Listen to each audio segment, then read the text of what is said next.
मनुष्य के बर्बादी के 6 कारण जान लिया तो जिंदगी में कभी भी दुखी नहीं रहोगे। दोस्तों, अधूरा ज्ञान विष के समान माना जाता है। तो आइए जानते हैं मनुष्य के बर्बादी के 6 कारण क्या क्या है। दोस्तों, पहला कारण है क्रोध, क्योंकि क्रोध एक ऐसी चीज है, जब व्यक्ति क्रोध के आवेश में आता है तो वह अपने माता पिता, अपने गुरु तक का भी हत्या कर देते हैं। अपना माता पिता को अब शब्द कह देते हैं। अब यदि क्रोध आ भी जाए तो इसको कैसे दूर करें? तो जी हाँ दोस्तों, इसे दूर करने के लिए आसान और सरल उपाय है। हमें महापुरुष का किताब पढ़ना चाहिए और कुछ देर तक हमें शांत रहना चाहिए। भगवान श्री कृष्ण का ध्यान करना चाहिए। दोस्तों, अब अगला जानते हैं कि आलस्य, क्योंकि आलस्य भी मनुष्य का सबसे बड़ा दुश्मन है। आलस्य जब व्यक्ति करता है तो वह अपना लक्ष्य से पीछे हट जाता है। जिस प्रकार कोई विद्यार्थी परीक्षा का तैयारी करता है तो वह अगर मान लो समय पर नहीं पढ़ता है, उचित समय पर अगर नहीं पढ़ाई किया जाता है उसका, तो परिणाम आने पर वह विद्यार्थी, वह स्टूडेंट रोता है।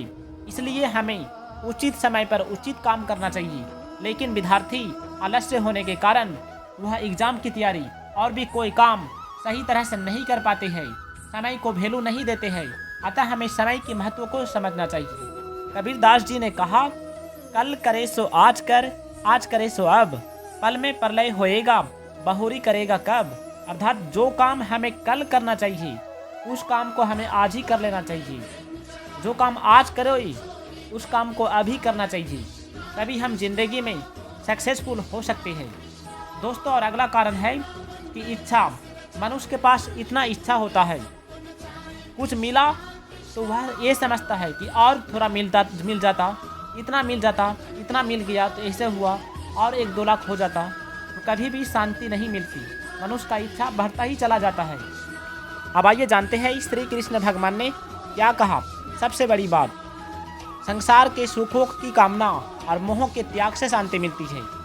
जैसे नींद के समय जब सांसारिक चीज़ों को हम भूल जाते हैं तो हमें शांति का अनुभव होता है। जो मनुष्य अपने विवेक को महत्व नहीं देते वे वास्तव में पशु हो जाते हैं, क्योंकि उनके और पशुओं के ज्ञान में कोई अंतर नहीं रहता। आकृति मात्र में कोई मनुष्य नहीं होता। मनुष्य वही है जो अपने विवेक को महत्व देता है। जैसे शरीर के किसी अंग में पीड़ा होने पर उसको दूर करने की लगन लग जाती है, ऐसे ही प्राणी मात्र को दुख दर्द होने पर उसको दूर करने की लगन लग जाए तब समता आती है। ममता के रहते हुए समता का भाव आना वो संभव है। जल समान रूप से सबकी प्यास बुझाता है। वह ऊंच नीच, छोटे बड़े में भेदभाव नहीं रखते हैं। जैसे चींटी रेत में मिले हुए चीनी के कणों को पकड़कर निकाल लेती है, ऐसे ही ज्ञानी लोग अपने विवेक से झूठे संसार में व्याप्त सत्य के महत्व को पकड़कर ग्रहण कर लेते हैं। भगवान श्री कृष्ण कहते हैं, कर्म का त्याग करने की अपेक्षा नियत कर्म करना श्रेष्ठ है, और आसक्ति रहित होकर कर्म करना तो और भी श्रेष्ठ माना गया है, क्योंकि इससे कर्मों के साथ संबंध टूट जाता है।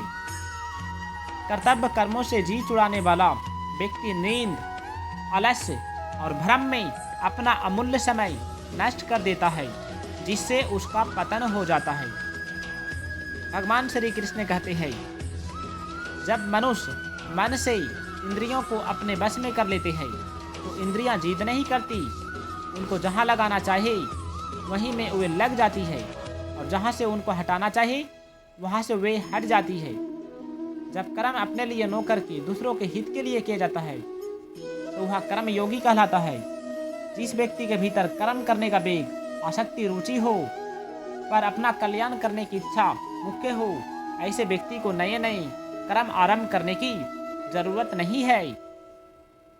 व्रत, उपवास, उपासना, पूजा पाठ इत्यादि विहित कर्म कहे गए हैं। जो व्यक्ति झूठ बोलना, चोरी करना, हिंसा करना इत्यादि निषिद्ध कर्मों का त्याग कर देता है, उसके विहित कर्म स्वतः होने लगते हैं। भगवान श्री कृष्ण कहते हैं, सबसे बड़ी बात, मनुष्य का जन्म उसके अपने कल्याण के लिए ही मिलता है। इसलिए जो मनुष्य बिना किसी इच्छा के कर्तव्य कर्म करता है तो उसका कल्याण अवश्य ही होता है। व्यक्ति के लिए सृष्टि द्वारा जो भी कर्तव्य नियत किया गया है उसका उद्देश्य ईश्वर की प्राप्ति करना है, जो सभी का कल्याण करती है।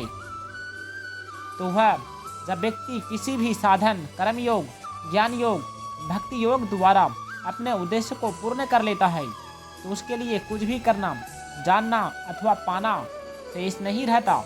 यह मनुष्य जीवन की परम सफलता है। साधारण व्यक्ति इच्छा पूर्ति के लिए कर्म करते हैं और कर्म योगी इच्छा मुक्ति के लिए कर्म करते हैं। सहज कर्म में यदि कोई दोष दिखाई दे तो भी उसका त्याग नहीं करना चाहिए, क्योंकि सहज कर्म को करता हुआ मनुष्य कभी पाप का भागी नहीं बनता। जो व्यक्ति शरीर, इंद्रियां, मन, बुद्धि, धन, कुटुंब, जमीन आदि पदार्थों को संसार का मानता है, अपना नहीं, वह श्रेष्ठ होता है।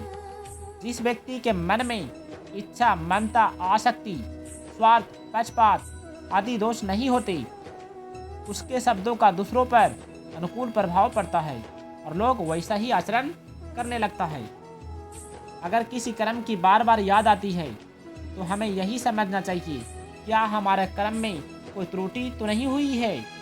इच्छा मनुष्य वह करा लेती है जो वह नहीं करना चाहता है, अतः हमें इच्छा पर कंट्रोल यानी कि नियंत्रण करना परम आवश्यक है। कर्म के मार्ग पर चलने के लिए ज्ञान का प्रकाश आवश्यक है। यदि ज्ञान का प्रकाश न हो तो अंधकार पूर्ण मार्ग पर धर्म का अंधे की भांति भटक सकता है। जहाँ जीवन है वहाँ मृत्यु है, जहाँ मंगल है वहीं अमंगल है। केवल सुख पकड़ने जाओगे तो वहीं पर दुख भी जरूर आएगा। इसलिए हमें दुख और सुख दोनों के लिए तैयार रहना चाहिए। पत्थर पर लिखे अक्षर कभी नहीं मिटते, परंतु पानी में लिखा अक्षर क्षण भर भी नहीं रहता। अतः हमें मन में क्रोध को उतना ही देर तक रखना चाहिए जितना देर की पानी में लिखा रहता है। हमें क्रोध पर काबू करना चाहिए, तभी हम अपने ज़िंदगी में आगे बढ़ सकते हैं। बुद्धिमानी वही है जो भविष्य की चिंता नहीं करती। वर्तमान में क्या करना है वही उसका भविष्य हो जाता है। इसलिए हमें वर्तमान को हमें सही से जीना चाहिए, वर्तमान में के समय को सही से उपयोग करना चाहिए। भगवान श्री कृष्ण कहते हैं, कर्मयोगी अपने कर्तव्य कर्म द्वारा संसार की सेवा करता है। वह दूसरों के सुख में सुखी और दूसरों के दुख में दुखी होता है। दुख आने पर मनुष्य को घबराना नहीं चाहिए। यदि जिंदगी में धन के अतिरिक्त कुछ दे सकते हो तो वे है मीठा शब्द और प्यार भरी मुस्कान। दोस्तों, यदि वीडियो अच्छा लगा है तो इस वीडियो को लाइक करके चैनल को सब्सक्राइब कर दीजिएगा और कमेंट में जय श्री कृष्ण अवश्य लिखिएगा। जय श्री कृष्ण, जय श्री कृष्ण, जय श्री कृष्ण, जय श्री कृष्ण, जय श्री कृष्ण, जय श्री कृष्ण, जय जय श्री कृष्ण।